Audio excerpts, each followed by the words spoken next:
May napanood akong video na kung saan itong sinasabi ni Morales, hindi daw siya convicted. Hindi daw siya ng mga kaso etc.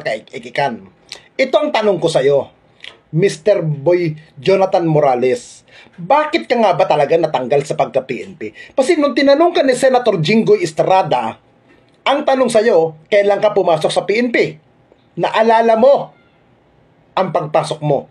Tinanong ka muli ni Senator Jinggoy, hindi mo ito nasagot. Anong dahilan? Bakit ka natsibak? Bakit ka natanggal sa PDEA? Hindi mo nasagot. Pero, yung sinasabi mo na hindi dapat pagkatiwalaan dahil na-convict si Senator Jinggoy, hindi yan ang main issue dito, kaibigan. Ang pinaka-main issue dito, yung ibinubunganga mo. Ha? Yun binubunganga mo. Dahil si Senator Jinggoy ay isa sa senador ng Republika ng Pilipinas, ibinoto ng taong bayan, may kapangyarihan siya ng magtanong sa'yo. Ikaw ba ay nagsasabi ng totoo o hindi? Dahil ikaw nag-aakusa. Now, prove yourself. Di ba? Tinatanong ka eh. Ngayon, huwag kang kumuha ng simpatya, huwag kang kumuha ng katuturuan, kaururutan mo. Kumukuha ka ng simpatya. Bakit hindi mo naipaliwanag ang mga kaso mo sa PDEA? Hindi ba ang allegation sa iyo ng Civil Service Commission kaya ka tinanggalan at sinabihan na hindi ka na pwedeng pumasok sa kahit anong sangay ng gobyerno? Dahil sa pagtatanim ng ebidensya, sa paggagawa ng mga kwento, di ba? At pag-i-extortion. Yan ang allegation ng Civil Service Commission. Di ba? Now, yan ang sagutin mo. Hindi yung sasabihin mo, may ganitong kaso si Jinggoy. Anong kinalaman ng sinasabi mo sa kaso ni Jinggoy? Yan bang iniimbestigahan? Kung di ka ba tanga, utang ina kalbo ka nga, nagkakalitsi-litsihan tayo. Ito mga kaibigan, basahin nyo, tignan ninyo itong mga document na nanggaling mismo sa Civil Service Commission nang malaman natin kung ano bang dahilan kung bakit tinanggal itong si Jonathan Morales as PDEA agent at hindi na siya pwedeng bumalik sa kahit anong sangay ng gobyerno.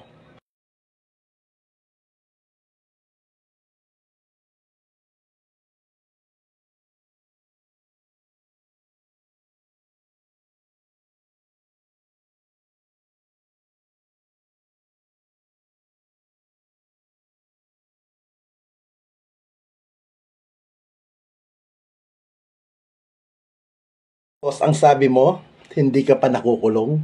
Ha? Sure ka? Hindi ka pa nakukulong? Bakit naaresto ka? 2 beses at meron kang mugshot. Nagkalat na sa social media yan. Di ba? Now, ito ang sagutin mo. Yung sinasabi mo hindi ka pa nakulong. Yan, ito.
Ang kasinungalingan mo. Nasabi mo, hindi ka pa na-convict, hindi ka pa nahuli, hindi ka pa nakulong, putang ina mo.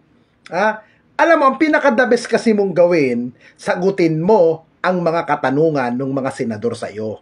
Paborman o hindi, sagutin mo yan. May kapangyarihan sila ng magtanong sa iyo kasi resource person ka dyan sa Senado. para pagpapatunay na kung totoo ba ang mga sinasabi mo. Pero kung wala kang kakayahan sagutin isa-isa, talagang lalabas, hearsay.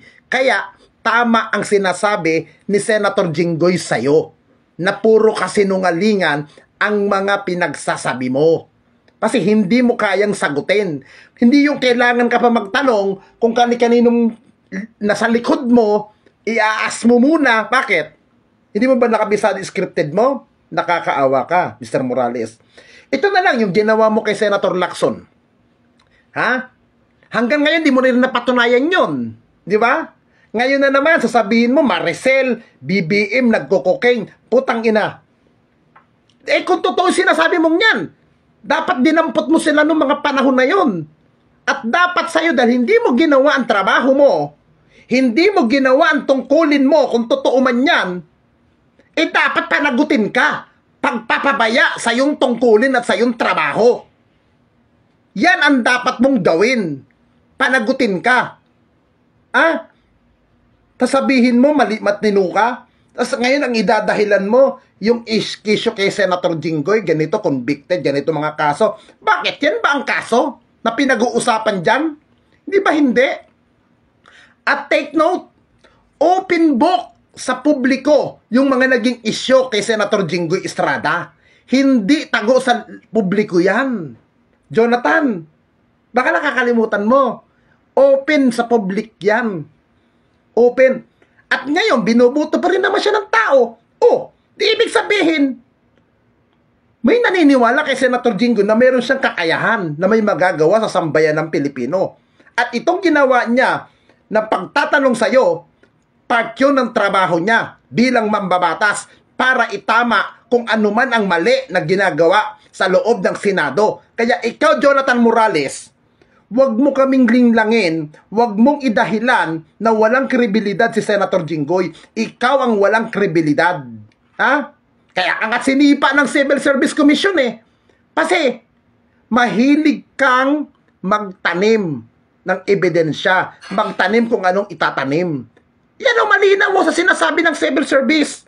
10 ng mga kampon mo, 10 ng nasa likod mo, kung sino man ang taong nasa likod mo, para mag-ingay ng mag-ingay at idawit ang administrasyon na to, isa lang naman ang gusto mong mangyari.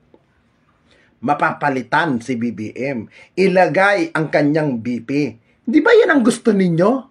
Masyado kayong napaghahalata sa mga galaw, Mr. Jonathan Morales. Kung totoo man yan, ilabas mo. At isa pa, pangalanan mo na kasi kung sino yung informante mo. Yun ang the best. Pangalanan mo kung sinong informante mo. Hindi sasabihin mo yung document mo na iwan mo sa PDEA.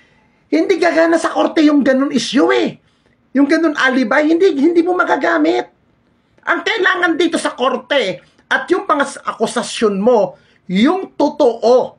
Yung sinasabi mong genuine ang papel, authentic dahil ikaw mismo ang gumawa. Madaling gumawa ng ganyan Nasasabi, kaya kong gawin yan. Sabihin ko, genuine to.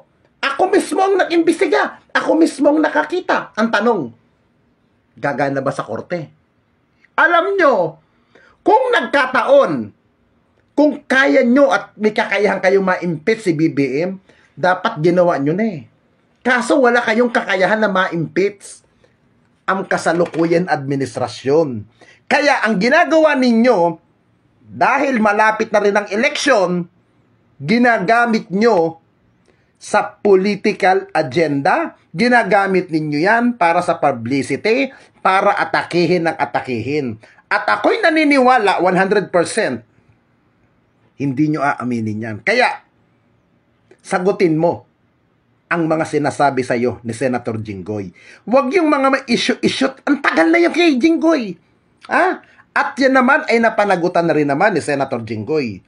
At ngayon, nakikita ko kay Senator Jinggoy, maayos ang kanyang ginagawa at kanyang pagtupad ng tungkulin dyan sa Senado. Ikaw ang nag-ingay. Hindi ba ang issue naman talaga dyan, yung drugs operation sa Batangas?